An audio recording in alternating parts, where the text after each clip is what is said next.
읽겠습니다. 사무엘 하 3장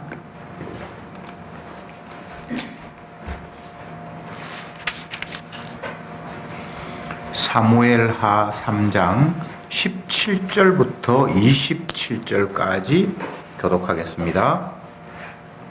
17절에 아브넬이 이스라엘 장로들에게 말하여 가로되 너희가 여러 번 다윗으로 너희 임금 삼기를 구하였으니 이제 그대로 하라. 여호와께서 이미 다윗에 대하여 말씀하시기를 내가 내 종 다윗의 손으로 내 백성 이스라엘을 구원하여 블레셋 사람의 손과 모든 대적의 손에서 벗어나게 하리라 하셨습니다 하고 아브넬이 또 베냐민 사람의 귀에 말하고 이스라엘과 베냐민의 온 집이 선히 여기는 모든 것을 다윗의 귀에 고하려고 헤브론으로 가니라. 아브넬이 종자 22로 더불어 헤브론에 이르러 다윗에게 나아가니 다윗이 아브넬과 그 함께한 사람을 위하여 잔치를 배설하였더라. 아브넬이 다윗에게 고하되 내가 일어나 가서 온 이스라엘 무리를 내 주 왕의 앞에 모아 더불어 언약하게 하고 마음에 원하시는 대로 모든 것을 다스리게 하리이다. 이에 다윗이 아브넬을 보내어 저가 평안히 가니라.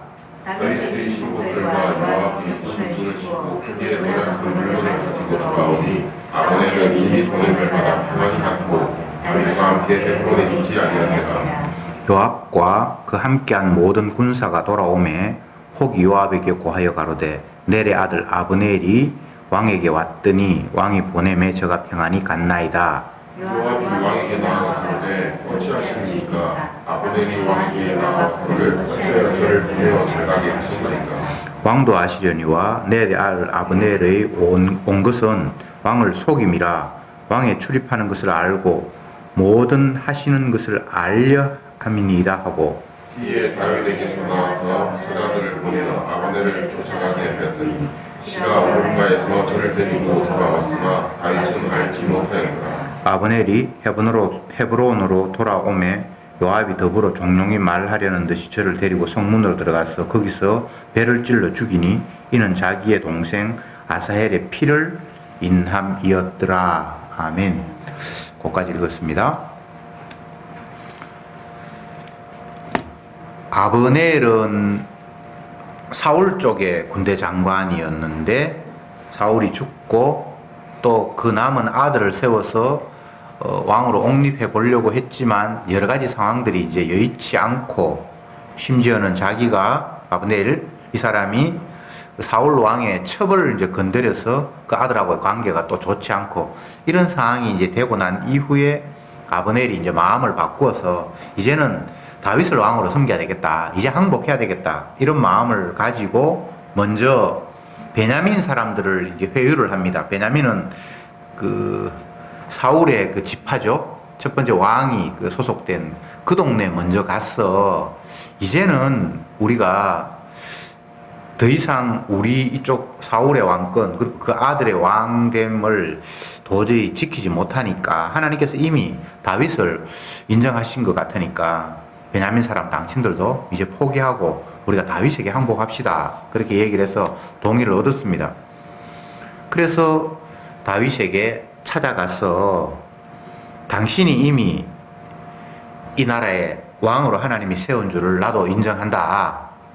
그리고 내가 그동안은 당신을 대적해서 싸우고 전쟁을 했지만 이제 그게 잘못된 것을 인정을 하고 내가 이스라엘 많은 사람들을 당신에게 항복하도록 종용을 할 테니까 당신이 나를 인정해 달라고 했습니다. 그래서 다윗이 그를 기쁘게 받아들였고 그를 위해서 잔치도 배설하고 그래 네 말대로 네가 이스라엘 각 지역에 가서 이제 백성들의 마음을 내게로 돌아오게 하라. 이렇게 해서 이제 다시 아브넬은 떠나갔고 그 이후에 요압과 그 장수들이 전쟁을 치르고 이제 막 승리하고 돌아왔는데 나라를 분위기를 보니까 또 다른 사람들이 전해오는 소식을 보니까 사울 편에 있던 아브넬이 다윗 왕에 와서 항복을 했고 그가 이렇게 해서 잔치도 배설하고 왕이 그를 또 다시 돌려보냈습니다. 이런 이제 이야기를 들었습니다.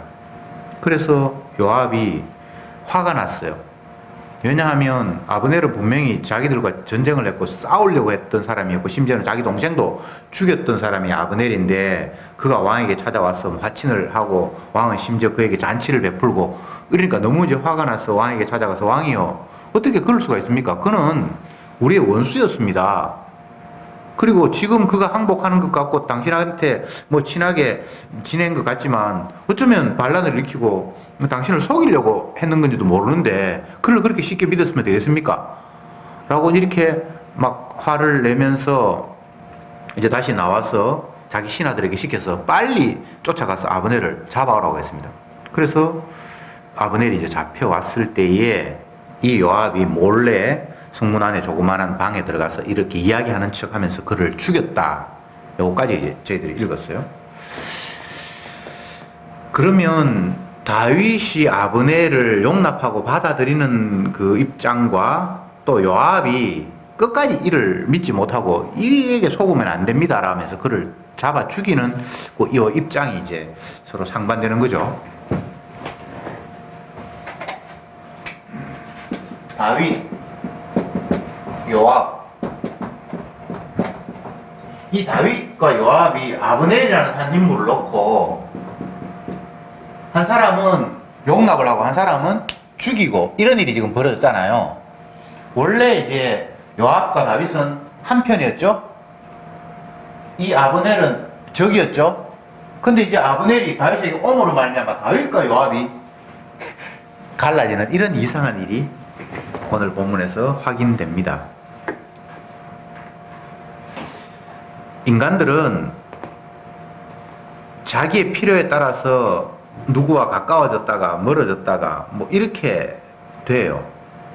그러나 하나님의 사람은 그런 모습이 아니라 언약이라는 것을 중심에 놓고 그가 언약에 합세한다면 얼마든지 수용을 하고 또 아무리 내 편이라고 하지만 언약에 반하면 그는 또 배척돼야 될 그런 대상이 되고 맙니다.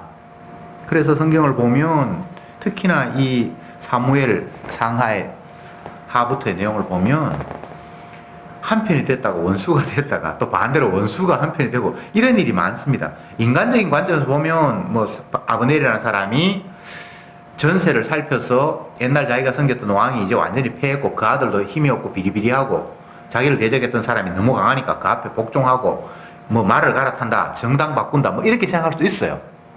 아브넬의 마음은 몰라요.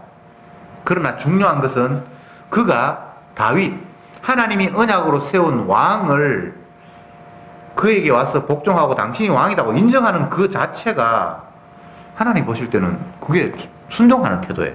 지가 정치적인 어떤 계략을 가졌든 말든 그걸 지금 묻는 게 아닙니다. 그와 반대로 요압은 정말 다윗의 충신이었잖아요. 다윗을 지키기 위해서 정말 자기의 목숨도 아끼지 않을 만큼 열심히 했는데 아브넬이 다윗에게 와서 항복했다라는 소식을 기뻐하지 않아요. 왜냐하면 과거에 자기들과 심하게 다투었고 심지어 자기 동생은 그 아브넬에게 살해를 당했거든요. 그러니까 이를 믿을 수 없다. 인간적으로 보면 요압을 이해할 수 있죠. 얼마 전까지도 적이었고 자기와 싸웠고 심지어 자기 동생을 죽인 사람이니까 그가 하친하려고 왔다 하지만 그를 의심할 수도 있고 그가 미울 수도 있죠.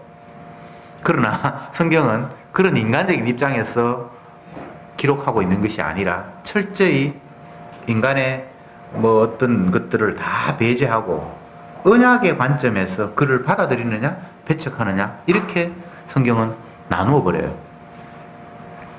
신약 시대로 넘어오면 이게 너무나 극명하게 드러나죠. 세리, 창기 그것은 누가 봐도 이스라엘 백성 사회에서 배척받을 수밖에 없고 하나님으로부터 저주받을 수밖에 없는 대상이었는데 그가 예수님을 영접함으로 말미암아 주님은 그를 내 자녀라고 품에 안아버리거든요. 그랬을 때 다수의 유대인들은 자기의 시각과 율법관으로 봤을 때 예수님의 행동이 이해가 되지 않았단 말이죠. 세리 집에 가서 같이 잔치를 베풀고 음식을 먹고 그건 그들에게는 용납이 되지 않는 거예요. 오늘 이 본문과 이걸 확대해서 신약에 예수님께서 무엇을 기준으로 사람을 받아들였고 배척하는가를 잘 생각해 보면 본문이 의도하는 바가 선명하게 우리에게 다가올 겁니다. 인간들은 내 편이다, 적이다 라는 것이 어떻게 나누어지는고 하면 나에게 이득이 있고 나에게 만족을 주고 내가 하는 일에 방해하지 않고 이렇게 하면 누구든지 편이 될 수 있어요. 그러나 반대로 아무리 나와 가까웠더라도 내가 하는 일에 반대하고 나를 욕하고 비방하고 하면 그는 원수가 되어버리죠. 오늘날 그런 구도가 제일 극명하게 표출되는 위치가 정치 세계예요. 정치인들이 어제까지는 동지고 하다가 어느 날 갑자기 원수가 돼가지고 죽일 놈이 되고 이런 걸 보면 그들의 기준은 나예요. 나를 인정하고 내가 하는 일에 동조하면 내 편이고 아무리 친해도 심지어 내 아들이라도 내가 하는 일에 동조하지 않으면 원수가 되어버리는 것이 인간 세상에서의 이합집산의 모습이라면 하나님의 세계에서는 나의 이익이 아니라 하나님의 약속에 그가 동의하느냐, 하나님의 언약에 그가 합세할 마음이 있느냐라는 것을 가지고 한편이 되고 그게 아니면 원수가 되어버리는 거예요. 오늘은 27절까지밖에 안 읽었는데 그 이후에 넘어가면 다윗이 자기의 그렇게 충성스러웠던 요압을 배척하는 그런 모습이 나타나요. 네 하는 그 행동 하나님 반드시 갚을 것이다. 이거 완전히 그동안 충성한 날이 한두 달이 아니고 생명을 다해서 지켰는데 어떤 한순간에 하나님이 너를 심판할 것이다라고 이렇게 완전히 쌩 깐다고 할까? 완전히 등을 돌려버리는 이런 모습 보면 다윗이 너무 냉정한 것 같은 생각도 들고 근데 그게 아니에요. 언약의 편에 썼느냐 언약을 네가 지금 배반하고 있는 자리에 있느냐라는 것을 가지고 그냥 나누어 버리는 거죠. 저희들도 마찬가지입니다. 만약 우리가 하나님의 약속을 믿는 사람이라면 상대가 과거에 나에게 어떻게 했든 무엇을 했든 그것 가지고 그를 대하는 것이 아니라 이분이 주님의 십자가에 아멘하고 동의하네? 그러면 형제. 또 반대로 나에게 아무리 잘해주고 그동안 친해서 나를 헌신하고 했다 할지라도 십자가에 대해서 반대하고 배척하면 그건 자연스럽게 그냥 멀어질 수밖에 없는 거예요. 오늘 본문은 요압이 원수를 갚는 보복하는 그런 모습으로 나타나 있고 27절을 다시 한번 볼까요? 3장 사무엘하 3장 27절 같이 한번 읽어봅시다. 시작. 아브넬이 헤브론으로 돌아오매 요압이 더불어 종용인 말하려는 듯이 저를 데리고 성문으로 들어갔사 거기서 배를 찔러 죽이니 이는 자기 동생 아사엘의 피를 인함이었더라.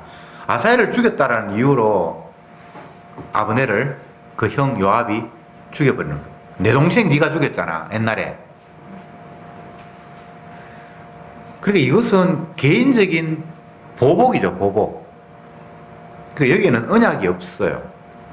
하나님의 뜻이 없어요. 그에 반해서 아브넬은 하나님의 언약적인 모습으로 이야기를 하고 있어요. 그게 진심이었든지 거짓말이었든지 그건 몰라요. 그러나 그는 분명히 주님의 언약을 이야기하고 있어요. 18절에 보면 이제 그대로 하라. 여호와께서 이미 다윗에 대하여 말씀하시기를 내가 내 종 다윗의 손으로 내 백성 이스라엘을 구원하여 블레셋 사람의 손과 모든 대적의 손에서 벗어나게 하리라 하였음이라. 지금 아브넬이 언약을 이야기하고 있는 거예요. 하나님이 다윗을 이스라엘의 구원자로 삼았다. 그렇기 때문에 우리는 그 앞에 복종해야 된다라고 이야기하고 있어요. 이게 진심인지 아닌지는 몰라요. 그러나 그게 언약은 맞아요.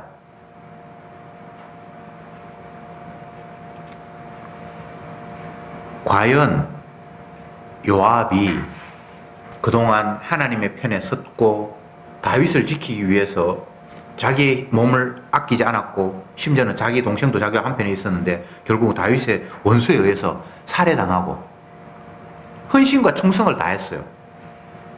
그런데 그 원수였던 그가 이제 하나님의 편에 서겠다고 왔을 때에 내가 과연 그를 내 동생 죽인 원수라고 보복할 수 있는 권한이 있느냐라고 지금 성경이 묻고 있는 거예요. 없어요. 신명기에도 나타나 있고 그 신명기의 내용을 신약에서 인용을 해서 기록한 것들이 여러 군데 있는데, 원수를 너희들이 갚는다는 것은 있을 수 없다. 원수 갚는 것은 내가 알아서 한다. 하나님께서, 예수님께서 그런 말씀을 성경 몇 군데에서 이야기를 했어요. 그러면서 더 나아가서는 원수를 사랑하라. 너를 핍박하는 자를 위해서 기도하라. 이렇게까지 이야기가 진척이 됩니다. 원수라는 개념을 좀 생각해 봅시다.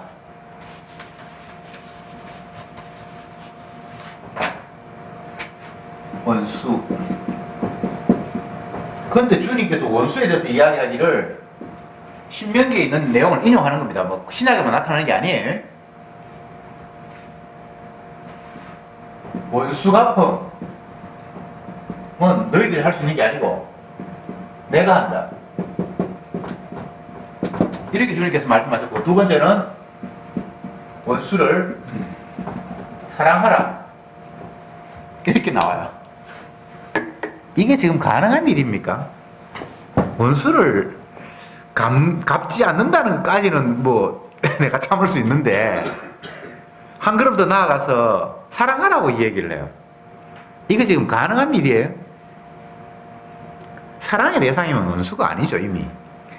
그렇잖아요. 근데 원수를 사랑할 수 있나요? 있을 수가 없어요. 그런데 구약의 이 이야기들이 신약으로 넘어가면서 점점 그 원수의 의미가 구체화되고 드러나기 시작을 하는데, 정확히 말하면 나의 원수는 없어요. 이게 무슨 말입니까? 요압은 다윗을 지키는 수호 대장이었잖아요. 경호 대장이었잖아요. 다윗을 지키기 위해서 온 몸을 다 바치고 했는데, 그와 함께 했던 그 동생이 적에 의해서 죽임을 당했잖아요. 그런데 그를 죽인 아브넬이라는 자가 이제는 내가 당신 다윗을 돕겠습니다. 이렇게 나왔는데, 요압은 돕든지 말든지 과거에 네 하는 행동들이 믿지도 못하겠고, 내 동생을 죽였는데 내가 너를 도저히 그냥 용서할 수는 없다. 그래서 왕이 그를 보냈는데 자기가 신하를 시켜서 불러와서 죽였단 말이에요. 이건 명백하게 보복이에요. 원수 갚음이에요. 동생을 죽인, 그리고 우리를 그렇게 괴롭혔던 그 네 행동에 대한 너는 당연히 그런 죽임을 당해야 된다. 그런데 엄밀히 따지면 인간에게 자기의 원수는 없어요. 이 말이 무슨 말인가 하면 하나님께서 그 상황을 조성하신 거예요. 그래서 이것은 그가 나를 미워했으니까 그와 나는 원수가 되었다라는 이런 개념으로 생각하는 것이 아니라, 주님께서 그 환경을 만드셨기 때문에 그냥 그거 받아들여야 돼요. 울 때가 있고 웃을 때가 있고, 나는 우는 게 싫어요. 웃는 게 좋아요. 건강할 때가 있고 병들 때가 있고, 나는 건강한 게 좋지 병든 거는 원치를 않아요. 만날 때가 있고 헤어질 때가 있고, 살 때가 있고 죽을 때가 있고. 근데 우리는 그 때를 내가 정하지 못하는 거잖아요. 만약 내가 정했다라면 나쁜 쪽은 제외하고 좋은 것만 내가 취하겠죠. 그런데 주님이 뭐라고 이야기합니까? 내가 내 목적하는 바를 위해서 너에게 건강할 때도 주었고 병들 때도 주었다는 거예요. 울 때도 주었고 웃을 때도 주었다는 거예요. 그러면 오늘 본문 다시 돌아가서 요압에게 있어서 아브넬은 자기 개인의 원수가 아니에요. 하나님이 자기 하시는 일을 위해서 그를 세웠고 그에 의해서 자기 동생이 죽었을 뿐이지, 내가 저놈을 보복해야지, 내 동생을 죽였으니까 나도 네 생명 그냥 두지 않을 거야 라는 이런 태도는 전혀 언약과 거리가 먼 하나님의 원수가 되어버린 거예요. 본인 자체가 하나님의 원수가 되어버린 거예요. 사람을, 나를 괴롭힌 상대를 원수로 생각하는 그 마음 자체가 하나님의 원수예요. 언약의 원수가 되어버리는 거예요. 지금 성경이 이걸 지금 고발하고 있는 거예요. 어떤 인간도 사적으로 내 원수다라고 할 만한 대상은 세상에 존재하지 않습니다. 단 언약의 원수가 있을 뿐이에요. 다윗이 원수를 죽이고 이런 이야기가 시편에 엄청나게 많이 나와요. 근데 그것은 다윗 개인의 원수가 아니에요. 나는 하나님으로부터 언약의 편에 섰는데 언약을 반대하는 사람이 막 생기는 거예요. 그래서 그 사람들을 진멸하고 저주하는데 그것은 여호와 하나님의 원수이기 때문에 저주하는 거지, 다윗 개인이 나를 대적하는 사람을 보복하겠다라는 그런 차원에서 원수를 하는 단어를 사용하지 않았어요. 그래서 성경이 이제 어려운 거예요. 분명히 다윗은 보면 주여 내 원수를 저주하시고 짓밟아 주시고 그런 이야기가 시편에 어마어마하게 많이 나오거든요. 그러면 우리가 똑같이 주님 나도 다윗처럼 기도하겠습니다. 주님 내 원수를 짓밟아 주시고 저주하시고 이게 될 것 같은데 그게 안 된다 이 말입니다. 왜? 다윗은 자기의 개인의 원수가 아닙니다. 그는 언약의 편에 서 있고 메시아의 자리에 자기가 지금 움직이고 있어요. 그래서 다윗을 괴롭혔다고 표면적으로 보이지만 언약의 반대편에 선 적들이었어요. 그래서 그들은 저주받아야 마땅한 거예요. 이런 부분들이 구분이 잘 안 되니까 다윗도 그렇게 기도했는데 내가 그런 기도 왜 못해? 이런 식으로 사람들이 착각을 하죠. 여러분은 예수님의 위치에 지금 있는 게 아니에요. 그냥 내 이익을 위해서 누구를 원수로 규정했을 뿐이에요. 그건 주님이 인정하지 않아요. 오히려 인정하지 않는 정도가 아니라 그런 나를 중심으로 상대를 원수로 규정하는 그 자체가 하나님의 원수예요. 하나님의 약속, 말씀을 배반하는 일이에요. 그 이야기를 오늘 성경 본문을 통해서 우리에게 하고 있는 겁니다. 자, 정리해 봅시다. 주님이 원수를 만들었어요. 그런데 사람들은 그 원수를 주님의 원수라고 생각하지 않고 나의 원수로 전환해 버립니다. 주님은 그걸 용납하지 않습니다. 네 원수가 어디 있어? 내 원수인지. 아니 저 사람이 나를 괴롭혔어요. 니를 괴롭혔다고 해서 그게 원수가 아니야. 너를 괴롭히게 하도록 내가 조성했어. 내 하는 일을 위해서. 그렇게 함으로 말미암아 결국은 우리 자신이 이 땅에 있는 모든 인간들이 자기 중심으로 원수를 규정하고 사랑할 사람들을 규정했기 때문에 그 기준 자체가 잘못되었고 예수님 중심으로 사랑해서 편이고 원수가 돼야 되는데 예수님 중심이 아니라 내 중심으로 원수를 만들고 사랑할 사람을 만들었으니까 기준 자체가 잘못됐다고, 그 네 잘못된 생각이 바로 나의 원수야 라고 주님께서 우리를 공격하고 있는 겁니다. 그래서 1차적으로는 이 땅에 나의 원수는 없다. 여러분이 누구 어떤 사람 미운 사람 분명히 있죠. 원수까지는 아니어도 뭐 어쨌든 꼴 보기 싫고 막 전화 오기도 싫고 같은 자리에 있기 싫은 사람이 분명히 있잖아요. 그게 따지고 보면 원수예요. 근데 그게 잘못됐다는 거예요. 왜 네가 그 사람 꼴 보기 싫어하는데? 그 사람 나를 너무 괴롭혔어요. 그 사람이 네 괴롭힌 게 아니고 내가 그 사람 붙였어. 네 욕망, 잘못된 네가 너를 섬기면서 네가 행복해야 된다라는 그 기준 깨기 위해서 내가 보냈어. 주님이 지금 그 이야기를 하고 계시는 거예요. 그래서 인간에게 원수 없어요. 하나님이 하신 일인데요, 뭐. 병들게도 하시고. 병이, 나는 싫죠. 근데 주님께서 하시는 일을 위해서 우리를 병들게도 하시고, 어떤 사람은 날 때부터 소경으로 태어나기도 하시고, 날 때부터 또 어떤 치명적인 그런 걸로 만드시고. 근데 내 입장에서는 그게 너무 싫은데 하나님이 두신 거예요. 그게 나의 원수가 아니에요. 내 잘못된 기준을 계속해서 왜 그게 네가 싫은데? 내가 불편하잖아요. 네가 왜 불편하면 안 되는데? 이 세상은 내 영광을 위해서 만들어졌는데 왜 네 기쁨을 자꾸 지금 추구하는 데라고 계속해서 찌르는 요소예요. 그게 기준 바꾸라고 주님께서 우리에게 마련하신 환경이에요. 장사하는 사람은 내 가게가 잘 돼야 되고, 자녀를 양육하는 사람은 내 자녀가 이 세상에서 성공해야 되고 인정받아야 되고 돈도 잘 벌어야 되고 건강해야 되고. 도대체 무엇을 근거로 그런 말도 안 되는 기준을 세웠니? 라고 주님이 묻는 거예요. 네 자식이 어디 있으며 네 가게가 어디 있으며 네게 어디 있니? 네 몸이라고 하는 것도 네게 아니야. 내가 값으로 산 것이 되었으니 내 것이 되었다라고 주님께서 말씀하십니다. 세상은 다 주 되시는 예수님의 소유예요. 내 소유는 없습니다. 부자가 천국 간다는 것은 낙타가 바늘구멍 간다는 것과 똑같다. 다른 성경에서 부자라고 이야기하지 않고 소유가 있는 자는, 내 것이 있는 자는 천국 간다는 게 낙타가 바늘구멍 통과하는 것 같다. 이 이야기 왜 합니까? 소유는 예수님만 할 수 있는 거예요. 그런데 피조물이 내가 소유가 있다고 하니까 그건 천국하고 거리가 멀다는 이야기입니다. 이거는 내가 가지고 있던 걸 하나님 앞에 바치면 된다는 이야기가 아니에요.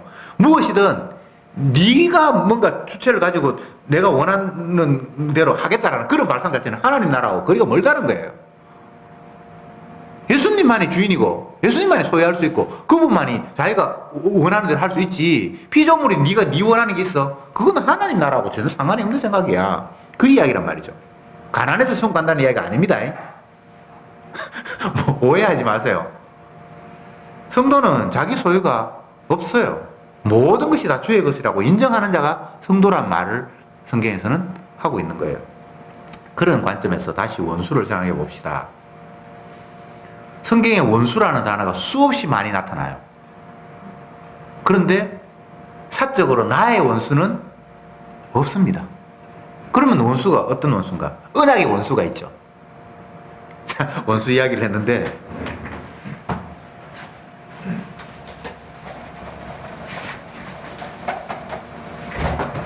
성경에 원수가 나타나 있으니까, 근데 중요한 것은 인간, 나의 원수는 없다. 그다음 하나님, 다른 말로 하면 약속, 언약, 원수만 있다. 이렇게 지금 이야기가 흘러가는 거예요. 여러분은 누구를 미워할 자격이 없습니다. 이거 미운데요. 그게 잘못된 거예요. 왜? 나를 나의 주인이라고 생각했기 때문에 미운 상대가 있는 거예요. 내가 주님의 것이라고 나를 나의 소유의 주인으로 여기지 않는다면 내가 미워해야 될 상대가 없어요. 주님이 자기 뜻 이루기 위해서 그를 통해서 어떤 환경을 마련하셨기 때문에 주님이 또 내가 내 주인이 되어서 잘못 생각한 걸 갖다가 깨우치기 위해서 저를 붙여주셨구나. 내가 나의 주인이 아니지. 예수님만이 주인이지. 그렇게 깨달으면 되는 거예요. 그러면 그 사람은 미워될 이유가 없어요. 어떤 환경, 지금 현재 이 환경이 내가 살기에 가장 적합한데 제도가 바뀌고 뭐가 바뀌어서 환경이 바뀌었다. 그러면 또 환경이 막 짜증이 나는 거예요. 날이 뭐 좋다가 몇 날 며칠 계속 비가 온다. 그러면 환경이 짜증이 나고 내 몸이 꿉꿉하고, 이런 모습을 통해서 세상이 내 원하는 대로 되는 세상이 아니라 주님이 자기 뜻을 이루는 세상인데 나는 내 원하는 세상으로 지금 내가 또 착각을 하고 있구나. 그래서 미운 날이, 흐린 날이 화가 나는 것이 아니라 내 몸 중심으로 생각하는 내가 분노의 대상이 되는 거예요. 여기에서 한 가지 더 붙입시다. 내가 하나님의 원수다. 이런 식으로 이야기를 지금 흘려보내고 있는 거예요. 누구도 예외가 아닙니다. 모두가 다 주님의 원수예요. 욥기 한번 찾아볼까요? 시편 앞에 욥기가 있습니다. 욥기 19장 11절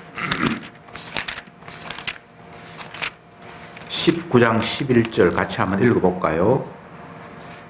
욥기 19장 11절? 이 구절이 아니네. 잠깐만요. 욥기 19장 11절에 같이 읽어봅시다. 시작. 나를 향하여 진노하시고 원수같이 보시는구나.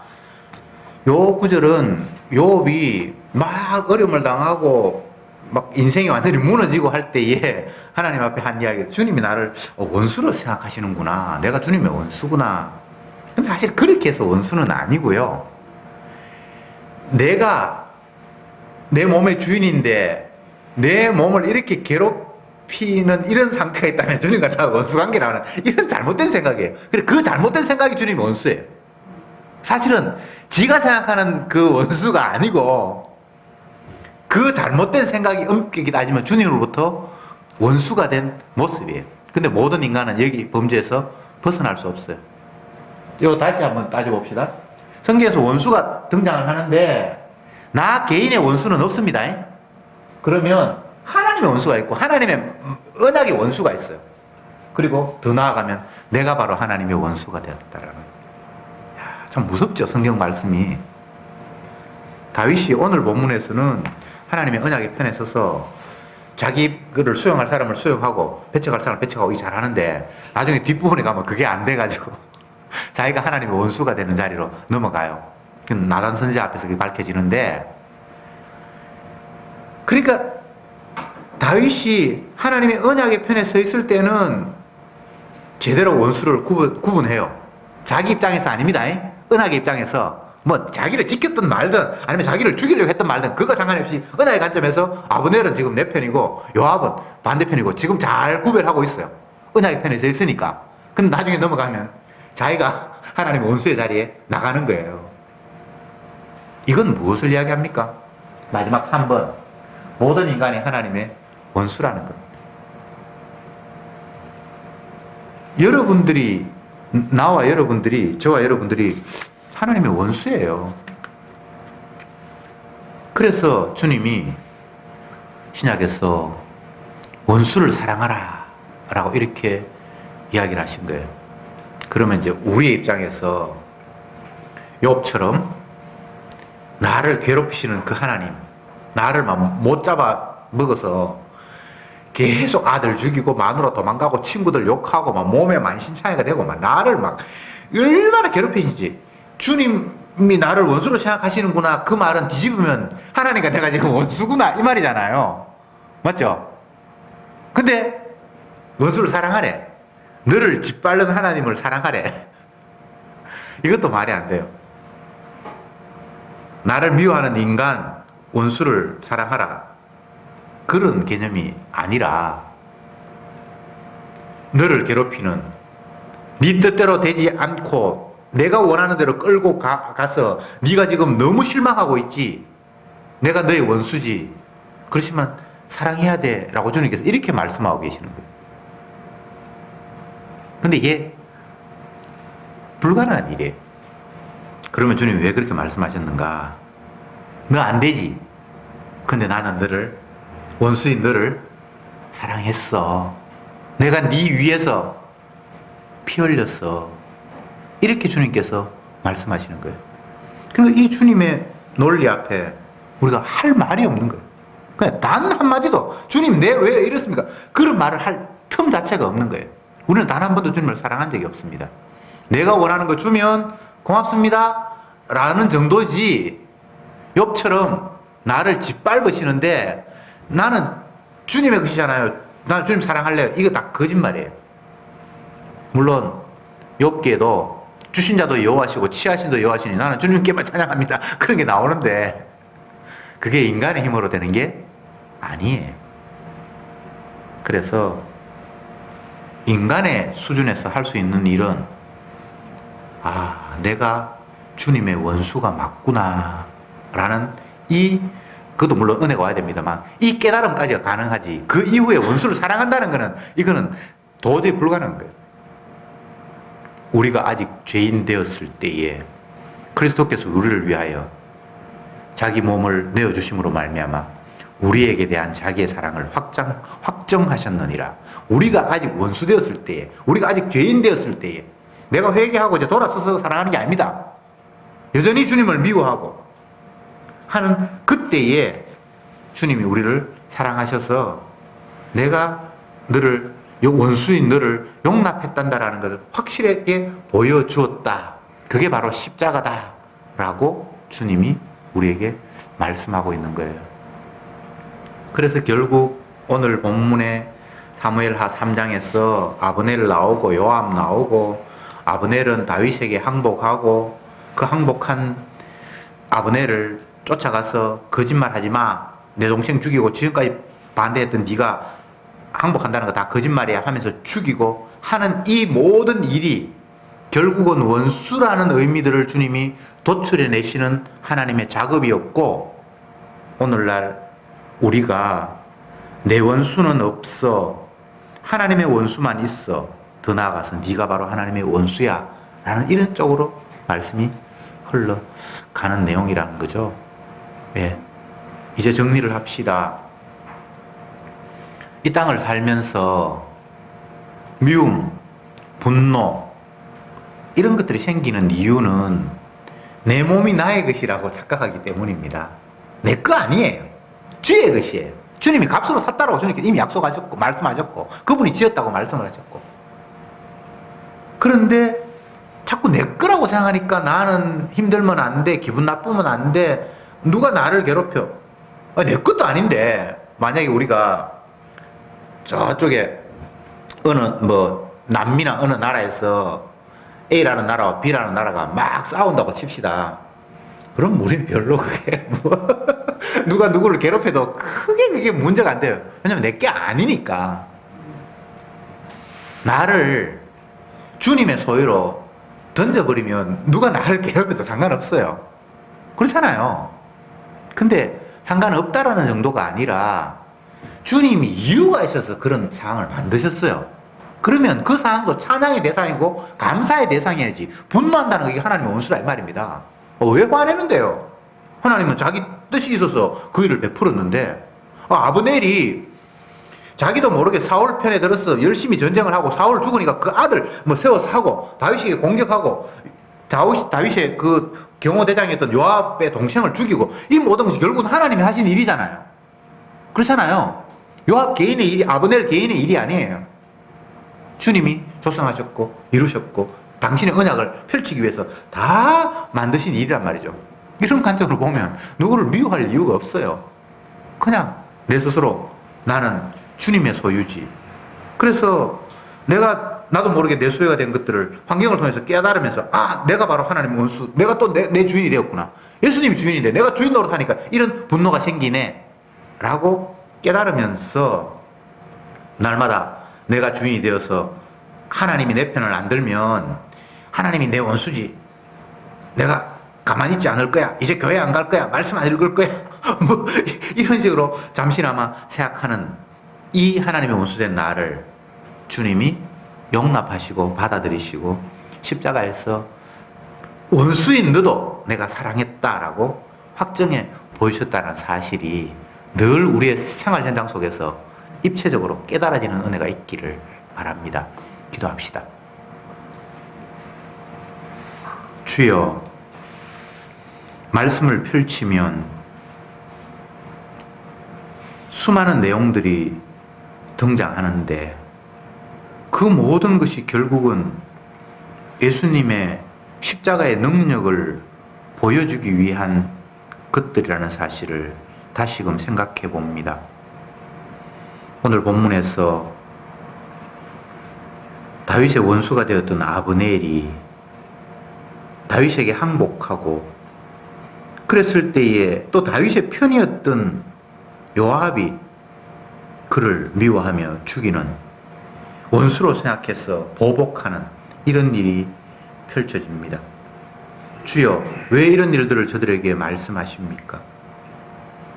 어리석은 인간은 나를 괴롭히면, 나를 못살게 굴면 그가 나의 원수인 것처럼 생각하지만, 세상에 나의 원수는 없고 하나님의 원수만 있고, 더 엄밀히 따지면 내가 바로 하나님의 원수였다라는 사실을 저들에게 깨우쳐 주시기 위해 저들에게 말씀을 주셨습니다.